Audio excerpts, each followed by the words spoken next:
ഒരുപാട് സിനിമകൾ റിലീസായിട്ടുള്ള ഒരു ദിവസമാണിത്. അതിൽ ബസൂക്ക എന്ന് പറയുന്ന സിനിമയാണ് കണ്ടിട്ടുള്ളത്. ഡിനോ ഡെന്നിസിൻ്റെ സംവിധാനത്തിൽ മമ്മൂട്ടി നായകനായിട്ട് എത്തിയിട്ടുള്ള സിനിമ കണ്ടപ്പോൾ എനിക്ക് തോന്നിയിട്ടുള്ള കാര്യങ്ങൾ, എൻ്റെ പേഴ്സണൽ ഒപ്പീനിയനൊക്കെയാണ് ഈ വീഡിയോയിൽ. ടാക്കീസ് മീഡിയയുടെ പുതിയൊരു അധ്യായത്തിലേക്ക് ഒരിക്കൽ കൂടി സ്വാഗതം. ബസൂക്കയുടെ ഒരു ജോണർ നമ്മൾ നോക്കുകയാണെന്നുണ്ടെങ്കിൽ ഒരു ഗെയിം ത്രില്ലർ എന്നുള്ളൊരു കാറ്റഗറിയിലൊക്കെ പെടുത്താവുന്ന ഒരു സിനിമയായിട്ടാണ് ഇതിൻ്റെ മേക്കേഴ്സ് തന്നെ പറഞ്ഞിട്ടുള്ളത്. അപ്പോൾ ഓൺ പേപ്പർ നോക്കുകയാണെന്നുണ്ടെങ്കിൽ മലയാളത്തിൽ ഈ ഒരു സബ്ജക്റ്റിൽ ഒരു സിനിമ ഇതിനു മുമ്പ് വന്നിട്ടില്ല. ഈ ഒരു പാറ്റേണിൽ സിനിമകൾ, ത്രില്ലർ സിനിമകളൊക്കെ വന്നിട്ടുണ്ടെങ്കിൽ കൂടി ഈ ഒരു പെർട്ടിക്കുലർ ആശയം, ഈ ഒരു സബ്ജക്റ്റിൽ ഫോക്കസ് ചെയ്തുകൊണ്ട് ഇതിനു മുമ്പ് ഒരു സിനിമ വന്നിട്ടില്ല. അത്തരത്തിൽ നോക്കുമ്പോൾ തീർച്ചയായിട്ടും പുതുമയുള്ള ഒരു സബ്ജക്റ്റാണ്.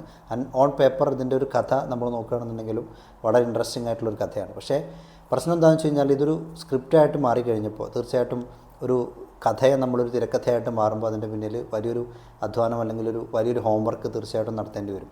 ഒരു സിനിമ എന്നുള്ളതിലേക്ക്, സിനിമയുടെ ഒരു ഭാഷയിലേക്ക് ആ കഥ മാറിയപ്പോൾ ഇവിടെ അത്തരത്തിലുള്ളൊരു എഫേർട്ട് ഈ ഒരു സ്ക്രിപ്റ്റിൽ കാണാനില്ല എന്നുള്ളതാണ് സിനിമ കണ്ടപ്പോൾ എനിക്ക് തോന്നിയിട്ടുള്ളത്. കാരണം വളരെ ഇമ്മച്യൂർ ആയിട്ടുള്ള റൈറ്റിംഗ് ആണ് ഈ ഒരു സിനിമയ്ക്ക് വേണ്ടിയിട്ട് ഡിനോ ഡെന്നിസ് സ്വീകരിച്ചിട്ടുള്ളത്. സിനിമ തുടങ്ങി കുറച്ചങ്ങോട്ട് കഴിയുമ്പോൾ തന്നെ നമുക്കിങ്ങനെ ഒരു ഫീൽ വന്നു തുടങ്ങും. പല സീനുകളും തമ്മിൽ ഒരു കണക്ഷൻ കിട്ടുന്നില്ലല്ലോ, അല്ലെങ്കിൽ എന്തൊക്കെയോ എവിടേക്കോ ഒരു കുഴപ്പമുണ്ടല്ലോ എന്നുള്ളത്. അതിൻ്റെ പ്രധാനപ്പെട്ട കാരണം എന്ന് പറയുന്നത് ഈ സിനിമയുടെ റൈറ്റിംഗ് ആണ്. വളരെ അലസമായിട്ടാണ് ഇതിൻ്റെ ഒരു എഴുത്ത് കൈകാര്യം ചെയ്തിട്ടുള്ളതാണ് എന്നുള്ളതാണ് എനിക്ക് തോന്നിയിട്ടുള്ളത്. കാരണം പല ഡയലോഗുകളും വളരെ ചൈൽഡിഷ് ആയിട്ടാണ് ഇതിൽ എഴുതി വെച്ചിട്ടുള്ളത്. ഡയലോഗുകൾ കേൾക്കുമ്പോൾ ഈ ഒരു ക്യാരക്ടർ ഇങ്ങനെ ആയിരിക്കുമോ ഈ ഒരു സന്ദർഭത്തിൽ സംസാരിച്ചിട്ടുണ്ടാവുക എന്ന് നമുക്ക് പലയിടത്തും തോന്നും. ആ ഒരു തോന്നൽ സിനിമ തുടങ്ങിയ അവസാനം വരെ ഒരുപാടിടങ്ങളിൽ നമുക്ക് കാണാനും പറ്റുമെന്നുള്ളതാണ്. കുറേ പഞ്ച് ഡയലോഗ്സൊക്കെ വരുന്നൊരു സ്ക്രിപ്റ്റാണ് ഇതിൻ്റേത്. അതിൽ ഭൂരിഭാഗം പഞ്ച് ഡയലോഗുകളും, ഭൂരിഭാഗം എന്നല്ല ഒറ്റൊന്നുപോലും കൃത്യമായിട്ട് വർക്കൗട്ട് ആവുന്നില്ല എന്നുള്ളതാണ്. അതിൻ്റെ പ്രധാനപ്പെട്ട കാരണം അതിനൊക്കെയുള്ള ഈ ഒരു ചൈൽഡിഷ് സ്വഭാവം ആണ് എന്നുള്ളത് തന്നെയാണ്. മേക്കിംഗ് വൈസ് നോക്കുകയാണെന്നുണ്ടെങ്കിലും പോരായ്മകളുണ്ട്. പല സീനുകളും വളരെ സില്ലി ആയിട്ടാണ് എടുത്തിട്ടുള്ളത്. അവിടെയൊക്കെ പ്രധാനപ്പെട്ട പ്രശ്നം ഞാൻ നേരത്തെ പറഞ്ഞൊരു അമച്വർ സ്വഭാവം തന്നെയാണ്. അതുപോലെ തന്നെ പല നടന്മാരും ഡയലോഗ് ഡെലിവറി വളരെ മോശമായിരുന്നു. ഗൗതം വാസുദേവ് മേനോൻ്റെ ഉൾപ്പെടെ അദ്ദേഹത്തിൻ്റെ ആ ഒരു തമിഴ് ടച്ച് പല ഡയലോഗുകൾക്കും കടന്നു വരുന്നുണ്ട്. അത് കേൾക്കുമ്പോൾ എവിടേക്കോ ഒരു പ്രശ്നമുള്ളതുപോലെ തന്നെ കൃത്യമായിട്ട് തോന്നുന്നുണ്ട്. മിസ്കാസ്റ്റ് ആയിട്ടുള്ള കുറച്ച് ക്യാരക്ടേഴ്സ് ഉണ്ട്. പ്രത്യേകിച്ചും ബിനു പപ്പുവിൻ്റെ ക്യാരക്ടറൊക്കെ കുറച്ച് നേരെ വരുന്നുള്ളെങ്കിൽ കൂടി ഒരു മിസ്കാസ്റ്റായിട്ട് തോന്നി. ഇനി ഈ സിനിമയുടെ തുടക്കത്തിലെ അപ്ഡേറ്റുകളൊക്കെ വന്നപ്പോൾ എനിക്ക് തോന്നിയിട്ടുണ്ടായിരുന്ന ഒരു അപകടം ഉണ്ടായിരുന്നു. ഈ സിനിമ ഒരുപക്ഷെ ഒരു സ്റ്റൈൽ വിത്ത് നോ സബ്സ്റ്റൻസ് എന്ന് പറയുന്ന തരത്തിലായിരിക്കും ഈ സിനിമ വരുന്നുണ്ടാവുമെന്ന് എനിക്ക് തോന്നിയിരുന്നു. അതിൽ നോ സബ്സ്റ്റൻസ് അതേപോലെ തന്നെ കീപ്പ് ചെയ്തിട്ടുണ്ട്. സ്റ്റൈൽ പാർട്ടിലേക്ക് വരണമെന്നുണ്ടെങ്കിൽ മമ്മൂക്കെ സ്റ്റൈലിഷായിട്ട് അവതരിപ്പിക്കാൻ ഈ സിനിമ ശ്രമിച്ചിട്ടുണ്ട്. ഇതിൻ്റെ ലുക്കുകളൊക്കെ, ഫസ്റ്റ് ലുക്ക് പോസ്റ്ററുകളൊക്കെ നമ്മൾ നോക്കിയാൽ നമുക്കറിയാം 5-6 ഡിഫറെൻറ്റ് ലുക്കുകളൊക്കെ ഉണ്ട്. പക്ഷേ ആ സീനുകളൊക്കെ പടത്തിലേക്ക് വന്നപ്പോൾ കാര്യമായിട്ടുള്ളൊരു ഇമ്പാക്റ്റ് ഉണ്ടാക്കുന്നില്ല എന്നുള്ളത്. സ്റ്റൈലിഷായിട്ട് അത് കാണിക്കാൻ തന്നെ പറ്റിയിട്ടില്ല എന്നാണ് എനിക്ക് തോന്നിയിട്ടുള്ളത്. എക്സെപ്റ്റ് ഇതിൻ്റെ ഒരു പ്രത്യേക ഭാഗത്ത് അവിടെ നന്നായിട്ട് അത് വന്നിട്ടുണ്ട്. എനിക്ക് അത് നന്നായിട്ട് ഇഷ്ടപ്പെട്ടു. മമ്മൂക്കയെ പ്രത്യേകിച്ചും അങ്ങനെയുള്ള കുറച്ച് സ്റ്റൈലിഷായിട്ട് അവതരിപ്പിച്ചാൽ എപ്പോഴും കാണാൻ നല്ല രസമാണ്. അത് നന്നായിട്ട് അവതരിപ്പിക്കാൻ കഴിയണമെന്നുള്ളതാണ്. അതിവിടെ ഒരിടത്ത് സംവിധായകന് കഴിഞ്ഞിട്ടുണ്ടെന്നാണ് എനിക്ക് തോന്നിയിട്ടുള്ളത്. ബാക്കി ഭൂരിഭാഗം സ്ഥലത്തും അത് കൃത്യമായിട്ട് ക്യാപ്ചർ ചെയ്യാനോ അല്ലെങ്കിൽ നമുക്ക് ഒരു ഹൈ തോന്നുന്ന രീതിയിൽ അവതരിപ്പിക്കാനോ അദ്ദേഹത്തിന് കഴിഞ്ഞിട്ടില്ല എന്നുള്ളതാണ് എൻ്റെ പേഴ്സണൽ ഒപ്പീനിയൻ. ബാക്ക്ഗ്രൗണ്ട് സ്കോറിലേക്ക് വരികയാണെന്നുണ്ടെങ്കിൽ തുടക്കത്തിലൊക്കെ നന്നായിരുന്നു. ആദ്യത്തെ കുറച്ച് ഭാഗങ്ങളിലൊക്കെ ഒരു ഹോളിവുഡ് സ്റ്റൈലൊക്കെ പിടിച്ചിട്ട് പോകുന്നുണ്ടായിരുന്നു. പക്ഷേ ഈ ബാക്ക്ഗ്രൗണ്ട് സ്കോറിൻ്റെ പ്രധാനപ്പെട്ട ഒരു പ്രശ്നമായിട്ട് എനിക്ക് തോന്നിയിട്ടുള്ളത്, ഇത് ഒറ്റയ്ക്ക് കേട്ട് കഴിഞ്ഞാൽ ഓക്കെയാണ്. പക്ഷേ ഈ സിനിമയിലേക്ക്, ആ സിനിമയിലെ സന്ദർഭത്തിലേക്ക് അത് വരുമ്പോൾ പലയിടത്തും ഇത് സ്യൂട്ടാവുന്നില്ല എന്നുള്ളതാണ്.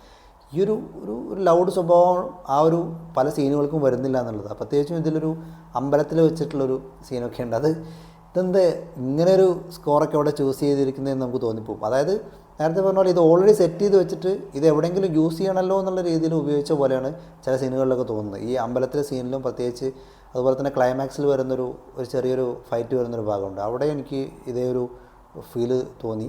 ബാക്ക്ഗ്രൗണ്ട് സ്കോർ അങ്ങനെ വലിയൊരു ഹൈ, പിന്നീട് തുടക്കത്തിൽ കുറച്ച് നല്ലതാണല്ലോ എന്നുള്ളൊരു ഫീൽ വന്നെങ്കിൽ കൂടി പിന്നീട് അത് കണ്ടിന്യൂ ചെയ്ത് പോകാൻ പറ്റിയില്ല എന്നാണ് എനിക്ക് പേഴ്സണലി തോന്നിയിട്ടുള്ളത്.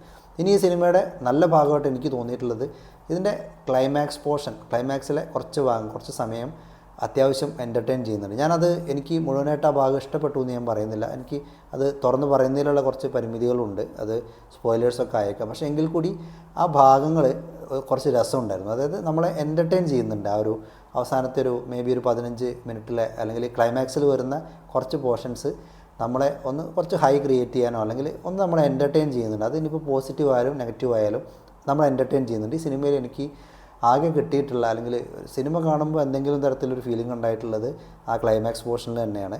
അത് അത്യാവശ്യം സിനിമയുടെ ടോട്ടൽ കഥയുമായിട്ട് വെച്ച് നോക്കുമ്പോൾ അതിന് ഒരുപാട് ലോജിക്കൽ പ്രശ്നങ്ങളൊക്കെ ഉണ്ട്. പക്ഷേ അത് എൻ്റർടൈൻ ചെയ്യുന്നതിൽ തീർച്ചയായിട്ടും എവിടേക്കോ അത് വിജയിച്ചിട്ടുണ്ടെന്ന് എനിക്ക് തോന്നി. അതാണ് ഈ സിനിമയിൽ നിന്ന് എനിക്ക് എന്തെങ്കിലും കിട്ടിയോ അല്ലെങ്കിൽ ആസ് എ വ്യൂവർ എന്തെങ്കിലും കിട്ടിയിട്ടുണ്ടെങ്കിൽ അത് ഈ ഒരു ക്ലൈമാക്സ് പോർഷനിൽ നിന്ന് തന്നെയാണ്. അതിനെക്കുറിച്ച് ഞാൻ കൂടുതൽ പറയുന്നില്ല. നിങ്ങൾ സിനിമ കാണുന്നവരത് കണ്ട ശേഷം നിങ്ങൾ വിലയിരുത്തുക. ടോട്ടലി എന്നെ സംബന്ധിച്ചിടത്തോളം ബസൂക്ക എന്ന് പറയുന്ന സിനിമ ഒരു നിരാശ സമ്മാനിച്ചിട്ടുള്ളൊരു സിനിമയാണ്. ഇതിൻ്റെ ഭൂരിഭാഗം റൺ ടൈമിലും യാതൊരു എക്സൈറ്റ്മെൻറ്റും നൽകാതെ മുൻപോട്ട് പോയിട്ടുള്ളൊരു സിനിമയാണ്. ക്ലൈമാക്സിലെ ഒരു 10-15 മിനിറ്റിന് വേണ്ടി മാത്രം നമ്മളൊരു 2.5 മണിക്കൂർ 2.25 മണിക്കൂറുള്ളൊരു സിനിമ കണ്ടു തീർക്കുക എന്ന് പറയുന്നത് പ്രയാസമുള്ളൊരു കാര്യമാണ്. പക്ഷേ എന്നെ സംബന്ധിച്ചിടത്തോളം എനിക്ക് ഒരു ആവറേജ് അല്ലെങ്കിൽ ഒരു ബിലോ ആവറേജ് അനുഭവമാണ് ടോട്ടലി ഈ ഒരു സിനിമ നൽകിയിട്ടുള്ളത്. നിങ്ങളും തീർച്ചയായിട്ടും സിനിമ കണ്ടു നോക്കുക. നിങ്ങൾക്ക് ചിലപ്പോൾ അതിനേക്കാൾ കുറവോ അല്ലെങ്കിൽ അതിനേക്കാൾ കൂടുതലായിട്ടുള്ള ഒരു അനുഭവം കിട്ടിയേക്കാം. ഡിപ്പെൻസ് ഓരോരുത്തരുടെയും സിനിമ കാണുന്നതിലുള്ള ടേസ്റ്റൊക്കെ അനുസരിച്ച് വ്യത്യാസപ്പെടുമല്ലോ. അപ്പോൾ തീർച്ചയായിട്ടും നിങ്ങളും സിനിമ കണ്ടു നോക്കുക. നിങ്ങളുടെ അഭിപ്രായങ്ങളൊക്കെ കമൻറ്റ് ബോക്സിൽ എഴുതുക. മറ്റൊരു സിനിമയുടെ വിശേഷമായിട്ട് നമുക്ക് വീണ്ടും കാണാം. നന്ദി.